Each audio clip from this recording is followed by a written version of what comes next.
Good day, mga kayang master, eto na ang susunod na kabanata ni Mr. Daryl Darby pero bago ang lahat pa-like and share and subscribe ang ating channel, at pindutin ang notification bell para lagi kayong updated sa lahat ng kabanata, at eto na rin ang full chapter ni Mr. Daryl Darby kaya abang-abang na lang po sa iba pang mga kabanata. Marami pong salamat. Ang asawa kong tinitingala ng lahat, Kabanata 3131. Ang reyna ay nakasuot ng puting damit na sa bilangguan. Mapatla ang kanyang magandang mukha, at ang kanyang mga mata ay kumislap ng walang katapusang pighati at galit. Parade in ang mga kalye, ito ay mas hindi komportable kaysa sa kamatayan. Sa sasakyan sa bilangguan sa likuran, si Quincy ay lalong nalungkot at nagalit. Inaresto na lamang ni Long Yaotian ang kanyang kapatid, ngunit sa oras na ito ay parada pa rin siya sa mga kalye. Mas mabuti na patayin ang kanyang kapatid. Alam mo, pinahahalagahan ng South Cloud Continent ang kailan isang puri ng mga kababaihan.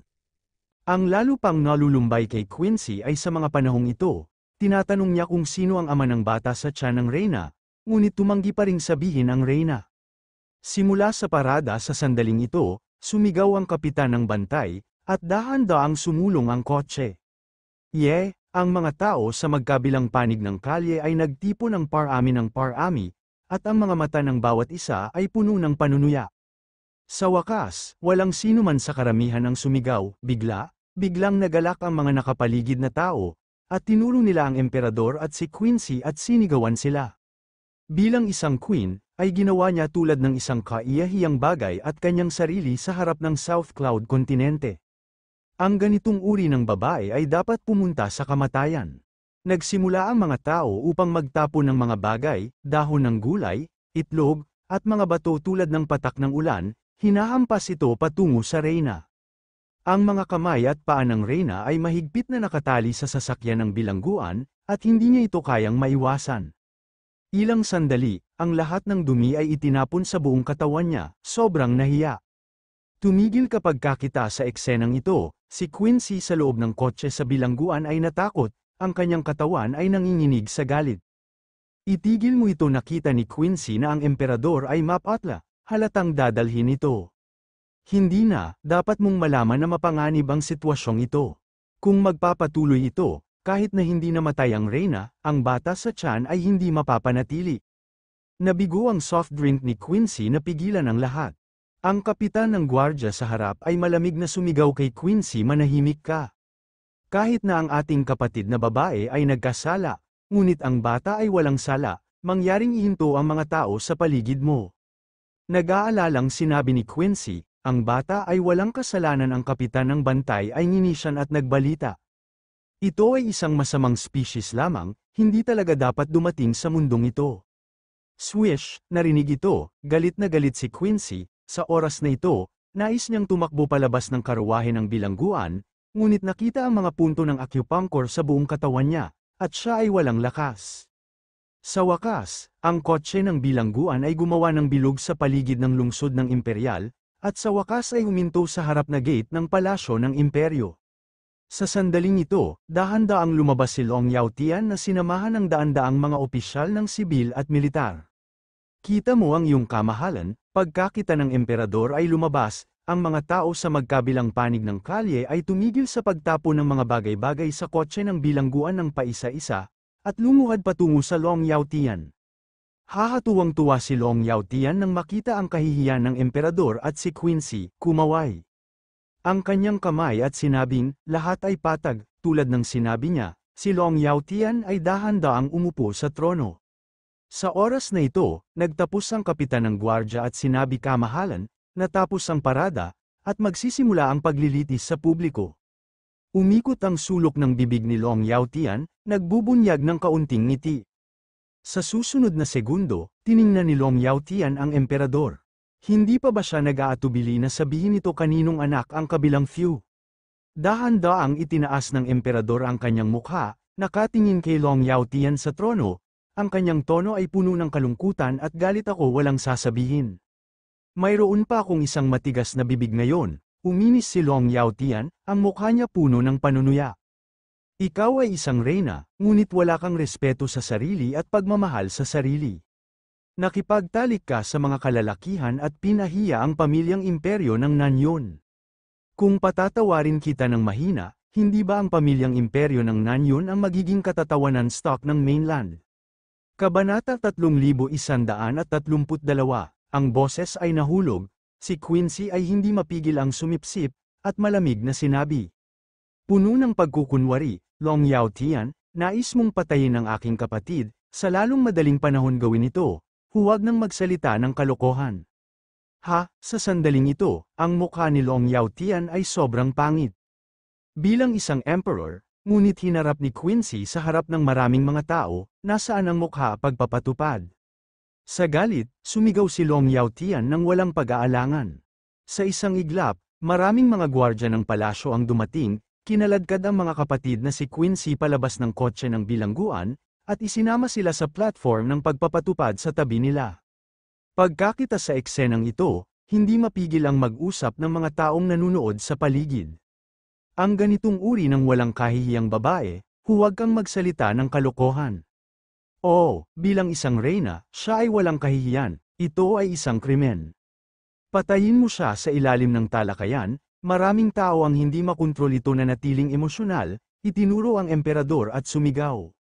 Ang mga sumpa mula sa karamihan ng tao ay patuloy na dumarating, at ang magandang mukha ng reyna ay puno ng kalungkutan at kawalan ng pag-asa. Mamamatay ka na ba hindi nagkasundo? Kasabay nito, si Quincy ay mas nahihiya at nagalit, at patuloy na sumisigaw. Ang aking kapatid na babae ay hindi isang slut, siya ay sinisiraan ng puri gayunpaman, ang mga sigawan sa paligid niya ay masyadong malakas, at ang kanyang tinig ay mabilis na nahuli. Uminom ka, sa sandaling ito, ang gwardya sa tabi niya ay sumigaw, pagkatapos ay iginuhit ang kanyang mahabang kutsilyo at direktang hinampes sa leeg ng reyna. Sa kawalan ng pag-asa, simpleng pumikit ang reyna, hindi mahalaga kung mamatay ako, kawan mo lang ang hindi pa isinisilang na bata sa aking tiyan. Kutsilyo sa pamamagitan ng kutsilyo, pagkakita sa reyna ay malapit nang mahulog sa lupa, ngunit sa kritikal na sandaling ito, isang sigaw ang nagmula sa kalangitan na hindi kalayuan, at pagkatapos, nakita ko ang kalangitan sa labas ng lungsod ng imperial, isang figura na lumilipad mabilis halika, magmukhang balisa. Si Daryl ito, kalahating araw na ang nakalilipas, nalaman ni Daryl na ang emperador at si Quincy ay parada sa mga kalye, at sa wakas ay tatanungin sa publiko. Nagmamadali, sumugod si Daryl nang hindi tumitigil. Whoosh, sa isang iglap lang ng mata, dumating si Daryl sa entablado ng pagpapatupad, tumayo sa harap ng emperador, at malakas na sinabi. Sa akin dito, walang gustong saktan ang kanilang mga kapatid na babae.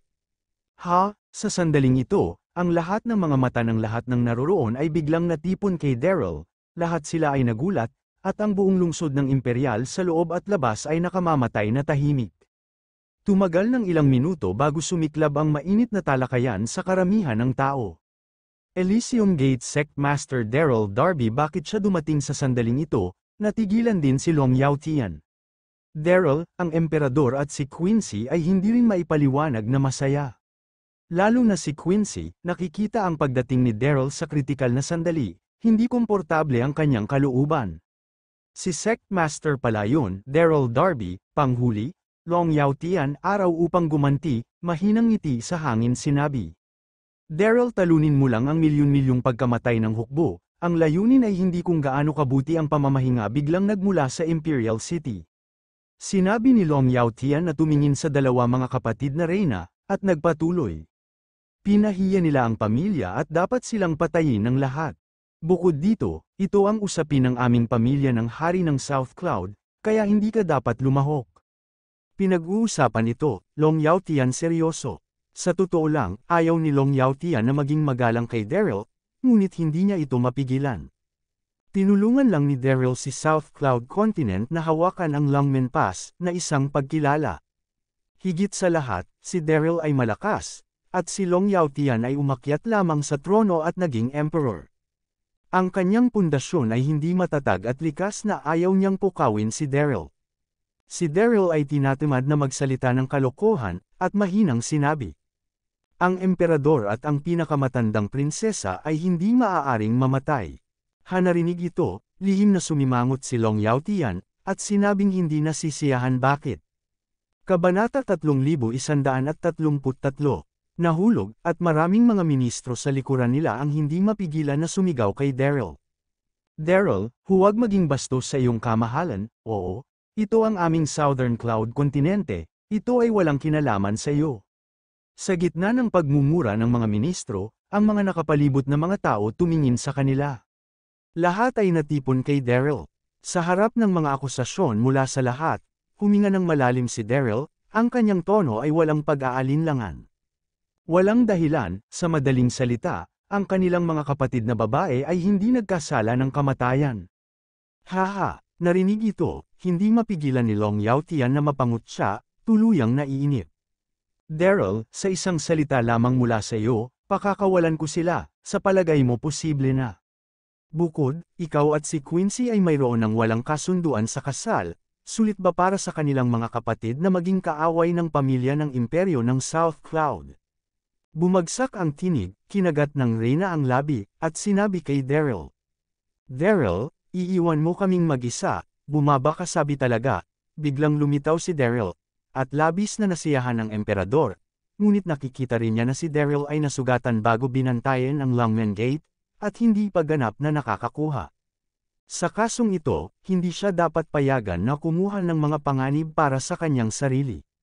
Hindi ako aalis. Huminga ng malalim si Daryl, tinititigan ng maigi ang emperador, na nag-flash ng kaunting pagkakasala paumanhin, lahat ng ito ay sanhi ko.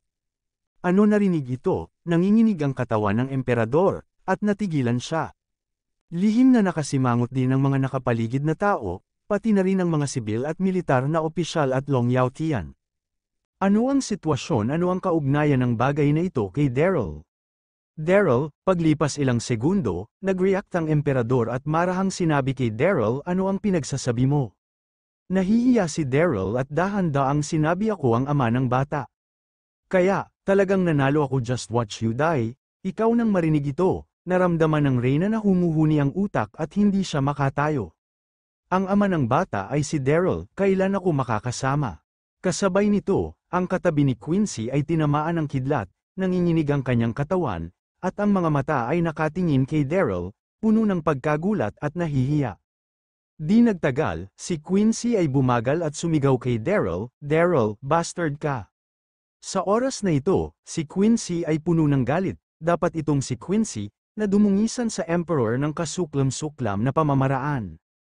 That's right, kasabay nito, ang nakapaligid na lugar ay ganap na sumabog. Ama ng bata ay talagang si Daryl, ito ay talagang kaiyahiya. Sandaling ito, Long Yaotian ay tumingin din sa Daryl malapit na, ang kanyang ekspresyon nagbabago. Makalipas ang ilang segundo, hindi mapigilan ni Long Yaotian na tumawa. Hindi ko talaga inaasahan na ang marangal na sekta ng Master ng Elysium Gate ay magiging labis na masalimuot na kahit ang dating Queen ng South Cloud ay maglakas loob na makisali. Narinig ito, si Daryl ay masyadong tamad upang ipaliwanag, at mahinang sinabi. Anumang sasabihin mo, gayunpaman, kailangan ko silang alisin. Ang tinig ay hindi malakas, ngunit ito ay walang pag-aalinlangan. Ang mukha ni Long Yaotian ay nagbago, ganap na galit na galit. Ang Daryl sa harap niya, kahit na siya ay sikat sa Siam na mainland, ay isang tao lamang. Paano ito matitiis kung magsalita siya ng isang ligaw na salita at hamakin ang kagaya ng pamilya ng imperyo ng South Cloud? Naghahanap ka ng kamatayan, galit na sigaw ni Long Yaotian. Pagkahulog ng boses, inilabas ng mga nakapaligid na gwardya ng palasyo ang kanilang mahabang kutsilyo at sumugod patungo kay Daryl. Ang mga gwardya ng palasyo na ito ay hindi mababa ang lakas. Sa oras na ito, sabay silang sumabog, at ang natipon na lakas at ang nakapaligid na hangin ay napangit, at ang momentum ay kamangha-mangha. Nang makita ang mga bantay na ito na nagmamadali, lihim na nagbuntong hininga si Daryl, ayaw niyang gawin ito, ngunit para sa kaligtasan ng emperador at Quincy, wala siyang magawa.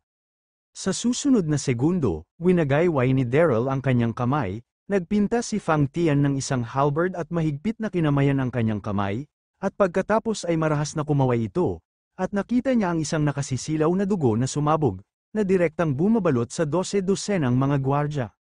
Kabanata 3134, Bang, kasabay ng isang pagkabigla, nakita ko ang mga gwardya ng palasyo, lahat sila ay lumipad sa isang iglap, bumagsak ng paisa-isa mula sa gitna ng hangin, namumutla ang kanilang mga mukha.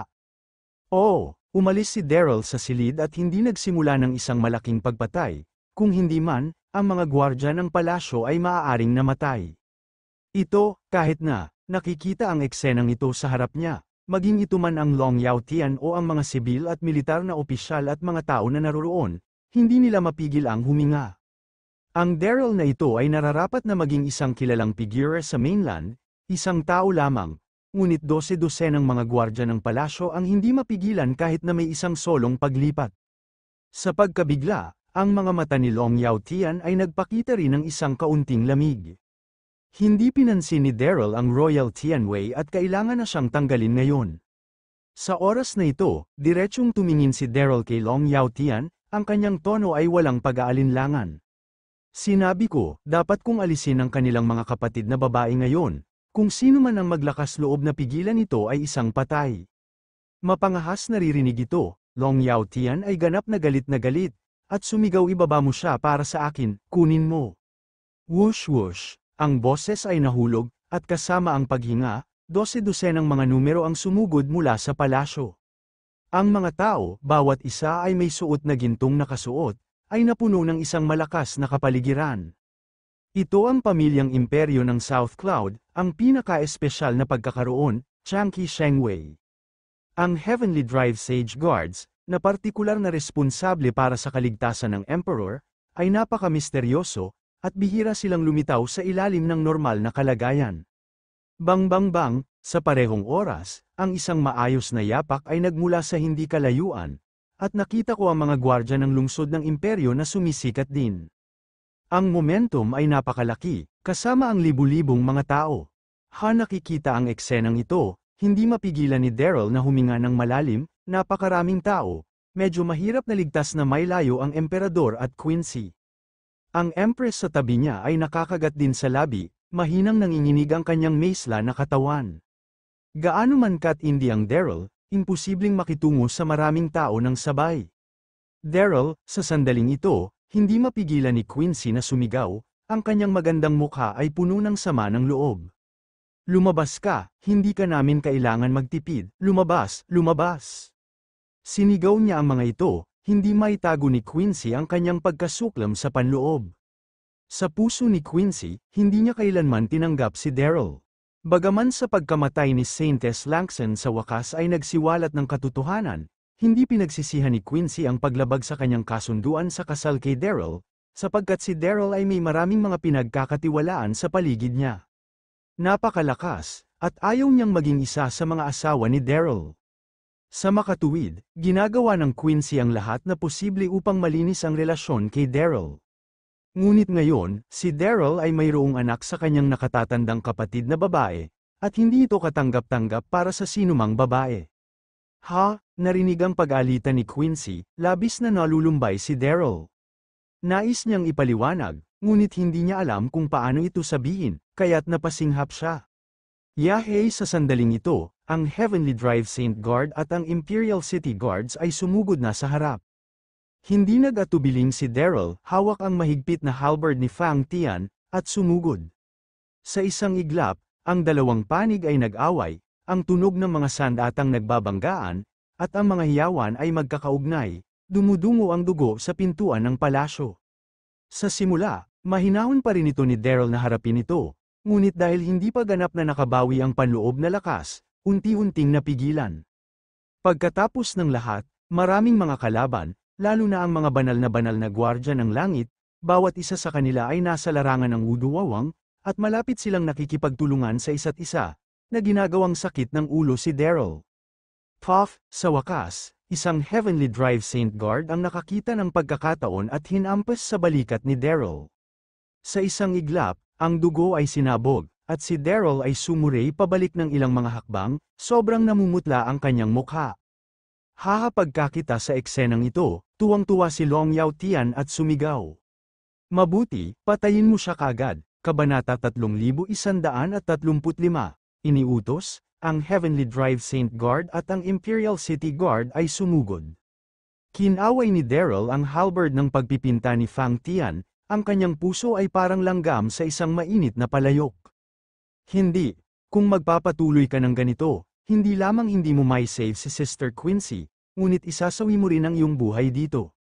Daryl, narito kami upang tulungan ka. Sa kritikal na sandaling ito, narinig niya ang isang marahan at magandang sigaw, at ang dalawang kaakit-akit na figura ay lumitaw sa kalangitan na hindi kalayuan. Ang isa ay nakasuot ng asul na damit at ang isa ay nakasuot ng pulang damit. Ang mga hitsura ay maganda, ang figura ay payat at kaakit-akit, at higit sa lahat, ang dalawang kababaihan ay eksaktong-eksaktong magkatulad, ngunit ang isa ay malamig at ang isa ay banayad. Ito ay sina Yan Hong at Mia Ouyang. Pagkaalis ni Daryl sa Longmen Pass, medyo nag-alala si Mia Ouyang, kaya tinawag niya si Yan Hong na puntahan at tingnan. Bilang isang resulta, nakita niya na si Daryl ay kinubkob ngayon lamang sa lungsod ng Imperial. Wow! Pagkakita kina Yan Hong at Mia Ouyang, nag-ulo ang buong pintuang palasyo. Kung si Long Yao Tian man, ang mga sibil at opisyal ng militar at ang mga nakapaligid na tao, lahat sila ay natigilan, nakatitig sa dalawang Yan Hong na blanko, hindi maipaliwanag na gulat. Dalawang magagandang kababaihan, hindi lamang eksaktong hitsura, ngunit napakalakas din. Ngunit ang mukha ni Quincy ay lalong naging pangit. Ilan ang mga confidante ni Daryl ng bastard na ito? Maraming kababaihan sa paligid, ngunit kanilang dinamhan ang kanyang emperor na kapatid na hindi matatawaran. Mabilis. Pagkakita ni Yan Hong at Mia Ouyang na dumating, nagulat at natuwa si Daryl, at nagmamadaling sumigaw, tulungan mo akong harangan sila. Narinig ito, sina Yan Hong at Mia Ouyang ay hindi nag-atubiling, ang kanilang mga figure ay kamangha-mangha, at isang sumisindik na puwersa ang sumabog ng sama-sama upang makilala ang Heavenly Drive Saint Guard at ang Imperial City Guard. Boom! Sa isang iglap, narinig ko ang isang dagandong. Ang Heavenly Drive Saint Guard at ang Imperial City Guard na sumugod ay pawang inalog pabalik ng 12-dosenang mga hakbang, at ang mga mahihina ay nabuhusan ng dugo, agad na nawawala ang pagiging epektibo ng kanilang labanan. Sina Yan Hong at Mia Ouyang ay nakatayo sa harap ni Daryl nagkayayamot tulad ng isang walang kamatayan, hindi gumalaw. Ano ang lakas ng dalawang babaeng ito ay napakasindak, kaya maraming mga Heavenly Drive Saint Guards ang hindi kalaban. Pagkakita sa eksenang ito, nagulat ang Long Yao Tian at ang mga sibil at opisyal ng militar. Alam mo, ang Heavenly Drive Saint Guard ay ang lihim na card ng South Cloud Royal Family.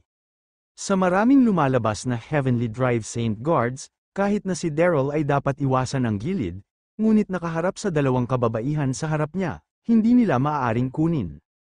Kung hindi mo ito nakikita ng iyong sariling mga mata, sino ang makakapaniwala dito?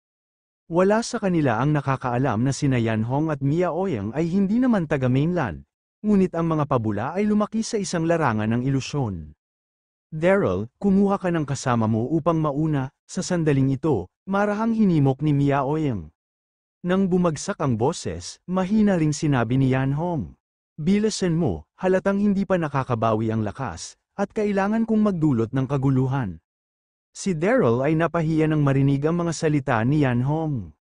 Pagkatapos nito, hindi nagatubiling si Daryl, tiniis ang sakit, mahigpit na hawak ang Quincy at ang emperador sa isang kamay, umakyat sa langit at lumilipad patungo sa labas ng lungsod ng Imperial. Pigilan mo sila. Pagkakita sa eksenang ito, galit na galit si Long Yao Tian at hindi mapigil ang sumigaw. Whoosh whoosh, sa isang iglap, maraming Heavenly Drive Saint Guards ang humimok sa kanilang panloob na puwersa na ituloy sila. Ngunit naharang sila ni Yan Hong at Mia Ouyang bago sila makalipad sa hangin. Bang, nakikita ang eksenang ito, ang mukha ni Long Yao Tian ay labis na pangit, at sinampal niya ang upuan ng dragon gamit ang isang palad. Basura, lahat ng basurahan, ipadala ang aking order, gaano man karami ang babayaran mo, dapat mong ibagsak ang dalawang ito kababaihan at mahuli sila. Kabanata 3136. Patayin. Ang boses ay nahulog, ang Heavenly Drive Saint Guard at ang Imperial City Guards ay pongol at sumugod papunta kina Yan Hong at Mia Ouyang. Sa isang iglap, ang dalawang panig ay nag-away, palaging nagsisigawan. Sa kabilang panig, ilang dosenang milya ang layo mula sa Longmen Pass. Mayroong isang lambak kung saan pansamantalang inilagay dito si Donahue na may natalo na hukbo ng kamatayan. Sa sandaling ito, si Donahue ay nakaupo doon sa malaking tent ng kampo, malungkot ang kanyang ekspresyon. Tumabi si Jack na nanginginig. Hindi mailalarawan ang kapaligiran. Sa pagkakataong ito ay sinalakay niya ang Longmen Pass at dumanas ng matinding pagkatalo. Kung si Donahue o Jack man, ang kalooban ay napakasama. Kamahalan, sa wakas, gumawa ng isang hakbang si Jack at maingat na sinabi. Aayusin ko muli ang hukbo kapag naghihintay ako, at dapat kong atakehin ang Longmen Pass upang malutas ang mga alalahanin ng iyong kamahalan. Donahue chuckled and coldly said, iyon lang.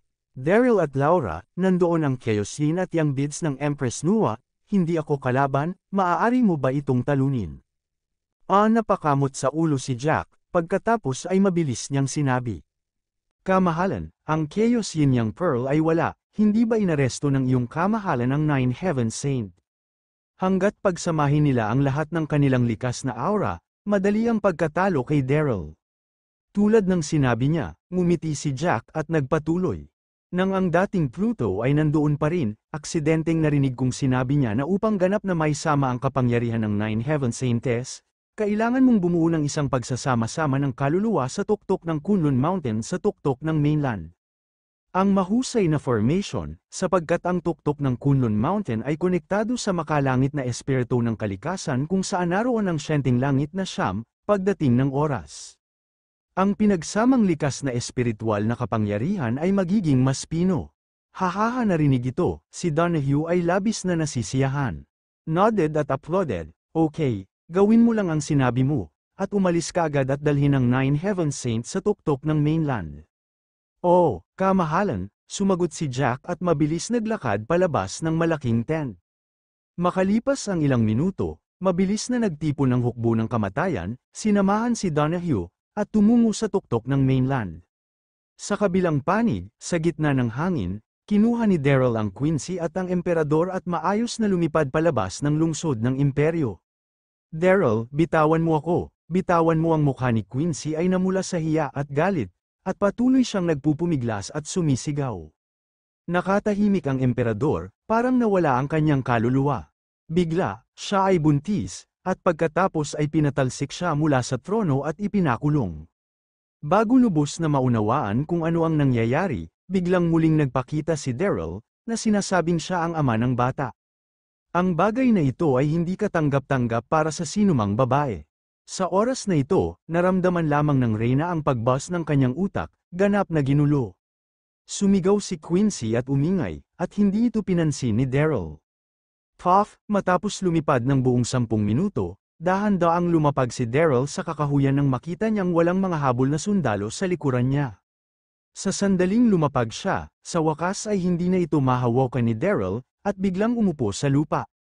Nang sumugod siya mula sa Longmen Pass, ang pinsala ni Daryl ay hindi pa ganap na gumaling. Daryl, pagkakita sa eksenang ito, ang emperador na wala sa ulirat ay gumanti at hindi napigil ang bulalas, at mabilis na kinuha ang braso ni Daryl, kumusta ka? Nang tanungin tungkol dito, ang emperador ay may magandang mukha ay puno ng pagiging komplikado. Sa totoo lang, sa pagkaalam na si Daryl ay ama ng bata, ang emperador ay medyo nahihiya din, ngunit hindi niya alam kung bakit, ngunit hindi niya kayang kamuhian si Daryl. Okay lang, hindi ako mamamatay, tumugon si Daryl na may isang nakangiting ngiti. Sa sumunod na segundo, seryosong tiningnan ni Daryl ang emperador, at sinabing may kasalanan. Kamahalan, kasalanan ko ang naging dahilan upang maging ganito ka, ngunit maraming mga nagkataon matapos magsalita, sinabi ni Daryl.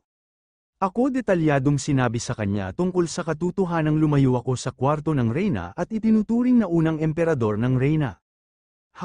Kabanata 3137, narinig ito. Ang magandang mukha ng emperador ay namula sa hiya.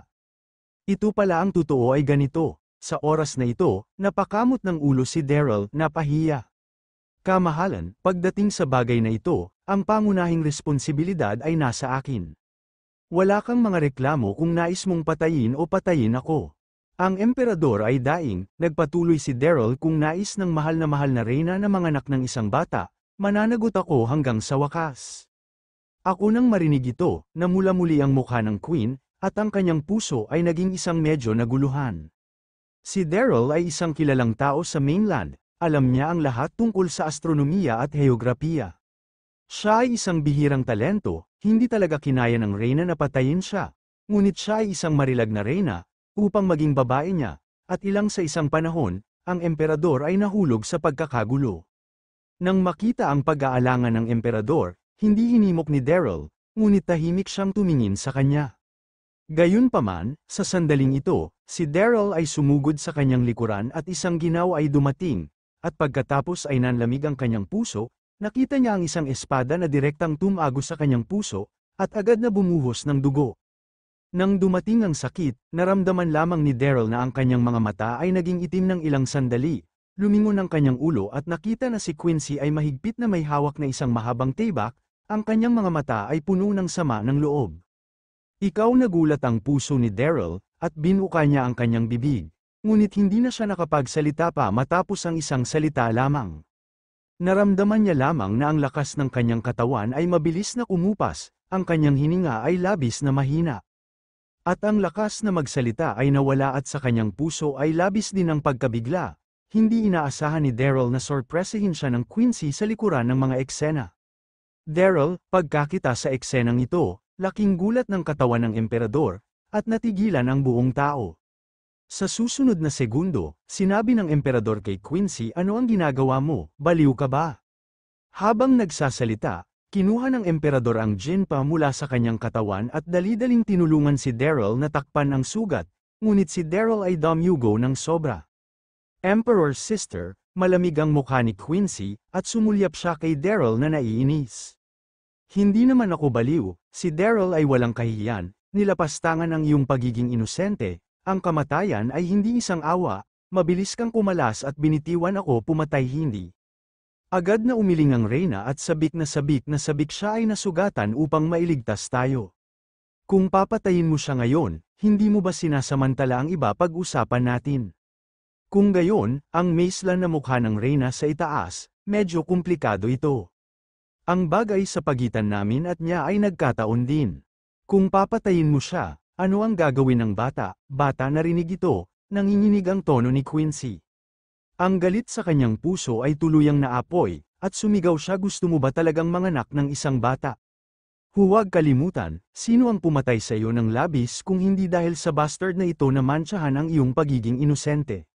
Hindi ka maitaboy, sa ilalim ng trono, hindi siya kailanman tatawaging isang babae na walang kahihiyan sa bibig ng mga tao. Ang lahat ng ito ay Daryl, siya ito. Ang huling salita ay nahulog, itinulak ni Quincy ang emperador, at ang mahabang tibak ay sinaksak kay Daryl ng mabagsik.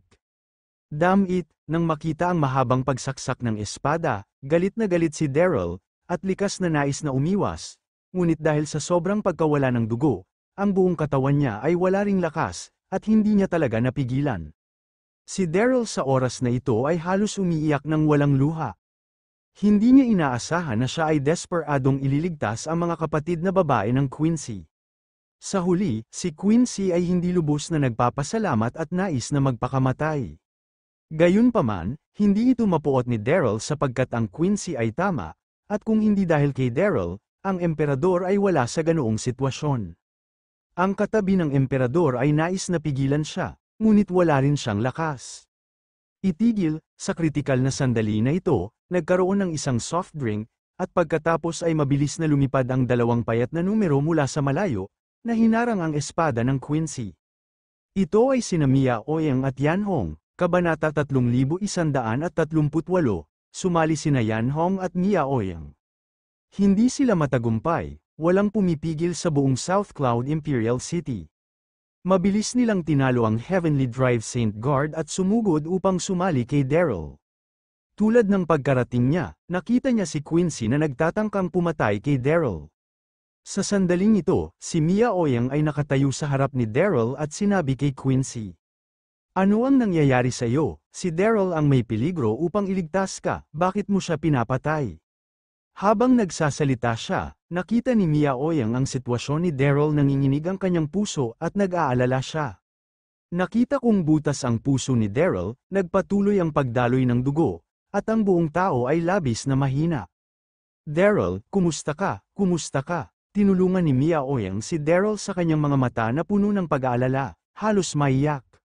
Tingnan kung gaano kakabado, si Yan Hong, na nasa tabi niya, ay walang pakialam na sinabi hindi siya maaaring mamatay, ngunit nawalan siya ng sobrang dugo. Pagkatapos, tumingin si Yan Hong kay Quincy, bakit mo siya pinapatay? Mahigpit na kinagat ni Quincy ang kanyang mga labi, at malamig na sinabi. Nawangisan niya ang pagiging walang kasalanan ng aking emperor na kapatid, at hindi sayang na mamatay ng 10,000 beses. Sa ganoon, tumingin si Quincy kay Daryl, kaya kitang patayin ngayon. Phew, nararamdaman ng galit at pagkasuklam ni Quincy, huminga ng malalim si Daryl at hindi makatawa o umiyak. Sa sandaling ito, hindi na nakatiis si Mia Oyang, at sinigawan si Quincy, niligtas ka ni Daryl, ngunit papatayin mo siya, hindi ka ba nahihiya? Bilang isang engkanto, hindi niya alam ang kanyang pagiging inosente, ngunit sa isang babae sa mga tuntunin ng kung ano ang ibig sabihin nito, alam lamang niya na si Daryl ay ipinasapalaran ang kanyang buhay upang iligtas si Quincy, ngunit ginantihan ni Quincy ang kanyang mga hinaing, na kung saan ay lubos na mali. Malamig na humilik si Quincy, ngunit hindi ito tumugon. Okay, sa oras na ito, si Yan Hong ay masyadong tamad na magsalita ng walang kwenta, at gaanong sinabi. Ano ang gagawin mo sa kanya? Patayin mo lang ito. Nang bumagsak ang boses, inunat ni Yan Hong ang kanyang daliri upang pigilan ang mga puntos ng acupuncture ni Quincy. Siya at si Mia Oyang ay kapwa mga diwata ng diwata, ngunit si Yan Hong ay may isang marahas na pagkatao at labis na nakamamatay. Napakabilis ni Yan Hong, at walang oras si Quincy upang makapagreaksyon. Sa isang saglit, nanginginig ang kanyang maisla na katawan, at hindi siya makagalaw. Sa susunod na segundo, dahan-daang itinaas ni Yan Hong ang kanyang kanang kamay at tinapak ang ulo ni Quincy. Nararamdaman ang malakas na aura ni Yan Hong na sumabog, si Quincy ay mukhang walang takot sa ibabaw, ngunit nagpapanik sa kanyang puso. Namatay lang ng ganito. Ayaw talaga, hindi, pagkakita sa eksenang ito, nanginginig ang katawan ng emperador at hindi mapigil ang mapasigaw. Kaagad pagkatapos, ibinaling ng emperador ang kanyang ulo upang makiusap kay Daryl. Daryl, ang mapusok na karakter ng kapatid na emperor, mas alam mo, kaya hayaan mo siyang umalis sa pagkakataong ito. Tulad sinabi niya, ang emperador ay nagtataglay ng kanyang sariling pagkakakilanlan at hindi nais na maging mapagpakumbaba ay nakiusap si Daryl. Ngunit walang paraan, siya at ang kapatid na si Quincy ay nagkaroon ng matinding pagmamahal. Paano niya lamang ito mapapanood na namatay? Ate, hindi mo siya tatanungin, hindi mapigil ang sigaw ni Quincy. Masaktan si Daryl sa kanyang kapatid, mas gugustuhin niyang mamatay kaysa yumuko ang ulo sa kanya. Gayunpaman, tila hindi narinig ng emperador, at patuloy na nagmamakaawa kay Daryl. Daryl, maaari mo siyang ekstrang, mangyaring ha. Huminga ng malalim si Daryl at sinabi kay Yan Hong, kalimutan mo ito, bitawan mo siya. Sa totoo lang, ang sorpresang pag-atake ni Quincy mula sa likuran ay inis na inis si Daryl.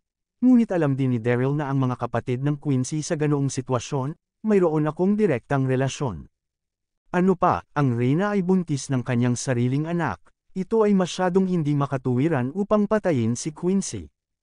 Ano akala ni Yan Hong ay narinig niya ito ng mali, at nakasimangot, at sinabi kay Daryl. Halos mapatay ka niya, papakawalan mo ba siya? Oo. Seryoso si Daryl, pakawalan mo siya. Gayunpaman, si Quincy ay hindi nagpakita ng pakikiramay, at ang kanyang kaakit-akit na mukha ay namula at isinumpa. Daryl, hindi ka gwapo? Pumatay kung nais mong pumatay. Tigilan mo ang pagsasalita ng kalokohan, hayaan mong sabihin ko sa iyo, kahit nabitawan mo ako, nanalo ako, hindi kita ilalayo, at hindi ko hahayaang manganak ang emperador ng bata. Mabuti pang mamatay ka sa pusong ito. Ang mukha ni Daryl ay sobrang pangit nang marinig ito. Kabanata 3139. Ang Quincy na ito ay sira ang ulo, ipinaliwanag ko ito mismo. At hindi ito sinisi ng reyna, ngunit palagi niya itong hinahawakan. Sa pag-iisip tungkol dito, si Daryl ay tinatamad na sabihin, at sinenyasan si Yan Hong na hayaan ang Quincy na umalis ng mabilis. Naisip ni Daryl tungkol dito, buntis ang emperador, dapat siya ay manatili sa kanya at alagaan siya ng mabuti. Si Quincy, bitawan siya, at pagkatapos ng mahabang panahon, siya ay magpapakalma. Hindi kaagad binitawan ni Yan Hong si Quincy, nang makita siyang pinagalitan at lalong hindi kaaya-aya, malamig na sinabi ni Yan Hong. Hindi alam kung paano ay promote nag-ambala si Quincy bago matapos ang kanyang mga salita. Hindi ka pupunta upang magturo sa akin ng mas kaunti. Ang mga mata ni Quincy ay nag-flash ng pang-aalipusta, at ninisya niya hindi ka magandang bagay na sundin ang mga tao tulad ni Daryl. Sa oras na ito, si Quincy ay napahiya at nagalit, at ay nawala. Dahilan, nang makita siyang diretso ang sibat sa kanya, nagbago ang ekspresyon ni Yan Hong, at isang pahiwatig ng hangarin sa pagpatay ang sumabog sa kanyang mga mata. Naghahanap ka ng kamatayan, bilang isang engkantada na ipinaglihi sa isang larangan ng ilusyon, sina Yan Hong at Mia Ouyang ay magkasalungat siya ay masama sa likas na katangian, kumilos ayon sa gusto niya, nang walang pagmamalasakit, hanggang sa makilala niya si Daryl, hindi niya ito pinigilan, ngunit iginagalang din siya ni Daryl ng 3 puntos, ngunit sa oras na ito, ininsulto siya ni Quincy ng harapan, paano niya kaya ito? Damn it, sa sandaling ito, nagulat din si Daryl, nakatingin sa tingin ni Quincy, nagpapakita ng kawalan ng lakas at pagkalungkot. Dapat kang maging maingat tungkol sa pakikisama kay Yan Hong, naglakas loob na pag-alitan siya ni Quincy, hindi ba naghahanap ito ng kamatayan? Sa galit, ang lakas ni Yan Hong ay sumabog, at ang isang nakakatakot na aura ay agad na nakalock sa Quincy. Itigil mo na, hindi mapigilan ni Daryl na sumigaw sa desperasyon Yan Hong, pakawalan kaagad siya. Mahina ang boses, ngunit hindi ito pagdudahan, isang mortal na babae ang naglakas loob na pag-alitan ako, alam talaga niya ang kanyang buhay at kamatayan. Malamig na sinabi ni Yan Hong, nang bumagsak ang boses, inunat ni Yan Hong ang kanyang kamay na jade at kinurut bigla ang leeg ni Quincy. Sa ilalim ng malakas ng lakas, nakita niya ang magandang mukha ni Quincy, agad na naging lila. Si Quincy ay nais na magpumiglas, ngunit ang nakakakilabot na kapangyarihan ng diwata sa harapan niya ay walang pagkakataong lumaban sa lahat. Naramdaman niya lamang na dumidilim ang kanyang mga mata at lalong humihirap ang paghinga. Yan Hong, pagkakita sa eksenang ito, laking gulat at galit ni Daryl. Hindi ka nakikinig sa aking mga utos, huwag mong kalimutan, paano mo ako ipinangako noong nasa Realm of Unreal ka. Nang sinabi niya ito, si Daryl ay nagsalita ng patayo, ngunit ang kanyang puso ay napakalaki. Dati sa ilusyong larangan, ginamit ni Daryl ang pagbuo upang bitagin si Yan Hong upang pilitin itong maging malambot, ngunit alam din ni Daryl na hindi kailanman pinaniwala ni Yan Hong ang kanyang sarili. Sa oras na ito, nais niyang patayin ang buong Quincy ng buong puso, at talagang hindi niya ito mapigilan. Narinig ito, ang malamig na mukha ni Yan Hong ay malungkot at hindi sigurado, at tumagal ng higit sa 10 segundo bago niya binitawan ang kanyang jade hand. Daryl, isang malambot na taong tulad mo, makakagawa ka ba ng mga mahuhusay na bagay? Nais mo siyang bitawan, okay, gagawin ko ang iyong hiling, ngunit sa hinaharap, ayaw mo akong tulungan. Malinaw na ang mga kilos ni Daryl ay inis na inis sa kanya, ngunit walang paraan, ipinangako niya kay Daryl sa napakaliit na larangan noon, at ang lahat ay dapat makinig sa kanyang mga utos. Ipinagmamalaki ni Yan Hong, ngunit ginawa niya ang sinabi. Nang makita ang eksenang ito, lihim na huminga si Daryl ng maluwag. Sa kabutihang palad, si Yan Hong na ito ay naniniwala sa kanyang mga salita, kung hindi man, ang Quincy ay talagang mapanganib. Si Quincy ay lumalakad mula sa gilid ng kamatayan, gulat pa rin, ngunit wala siyang kahit kaunting pasasalamat kay Daryl. Daryl, hindi kita bibitawan, malamig na sinabi ni Quincy, tumalikod na para umalis nang hindi lumilingon.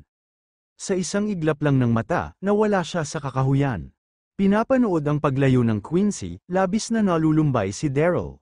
Ano ang tawag dito na i-save ko ang Quincy ng 2 beses sa aking sarili, ngunit hindi ako nakakuha ng anumang pasasalamat, at hindi direktang nasaktan si Yan Hong. Kabanata 3140, Daryl, sa oras na ito, marahang sinabi ng emperador huwag mong sisihin ang emperador napakasimok niya minsan. Ngumiti si Daryl, na nangangahulugang ayos lang kinabahan si Mia Ouyang sa tabi niya Daryl, ano ang nararamdaman mo? Tulad ng sinabi niya, Umupo siya ng cross-legged upang tulungan si Daryl na pagalingin ang kanyang mga pinsala. Sasabihin ko na si Mia Ouyang, bilang isang engkantada sa hindi masyadong mailusyon na lupain, ay isinilang na may dalisay na aura, at maya-maya, naging mapula ang mukha ni Daryl. Humayo ka, huminga ng malalim si Daryl at dahan-daang sinabi bumalik tayo sa Longmen Pass, bilisan mo. Ang tono ay napakapatag, ngunit ang kanyang mga mata ay medyo sabik. Upang maging matapat, ang kasalukuyang sitwasyon ni Daryl ay nangangailangan ng napapanahong pagsasanay, ngunit alam niya na nailigtas niya ang mga kapatid na babae ng Quincy mula sa palasyo. Si Long Yaotian ay hindi kailanman sesuko, tiyak na magpapadala siya ng isang hukbo sa Longmen Pass upang makitungo kay Yvette at Dax at sila. Sa makatuwid, kinakailangan na dapat tayong magmadali. Sa sandaling ito, South Cloud Palace, sa loob ng bulwagan, umupo roon si Long Yaotian, sobrang dilim ang kanyang mukha. Ang orihinal na plano ay hukom sa publiko ang emperador at si Quincy ngayon upang patatagin ang kanyang trono, ngunit hindi niya inaasahan na si Daryl ay biglang papatayin, hindi lamang ang pagliligtas sa mga tao, kundi pati ang paggulo sa palasyo. Ulat sa sandaling ito, ang commander ng gwardya ng imperial na si Liu Quan ay mabilis na lumakad, lumuhad na may kumabog, pawis na pawis. Ang pag-iwas, pinangunahan ng kanyang mga nasasakupan ang kanyang hukbo upang maghanap sa mga bundok at ligaw na lugar malapit sa lungsod ng imperial, ngunit palaging walang kinaroroonan ng Daryl, basura, narinig ito, galit na galit si Long Yaotian. Nang tumakas si Daryl, seryoso na siyang nasugatan, at imposibleng makatakas. Lumuhad doon si Liu Quan na nanginginig, hindi naglakas loob na makawala sa hangin. Ang susunod na segundo, kung ano ang iniisip, maingat na sinabi. Kamahalan, hangin sa bundok, kahit na nakatakas, ngunit ang pamilyang Carter, hanggat nahuli namin ang pamilya Carter, tiyak na magpapakita si Daryl. Lumayo ka, narinig ito, ang mga mata ni Long Yaotian ay kumislap, at pagkatapos ay nagpakita siya ng ngiti.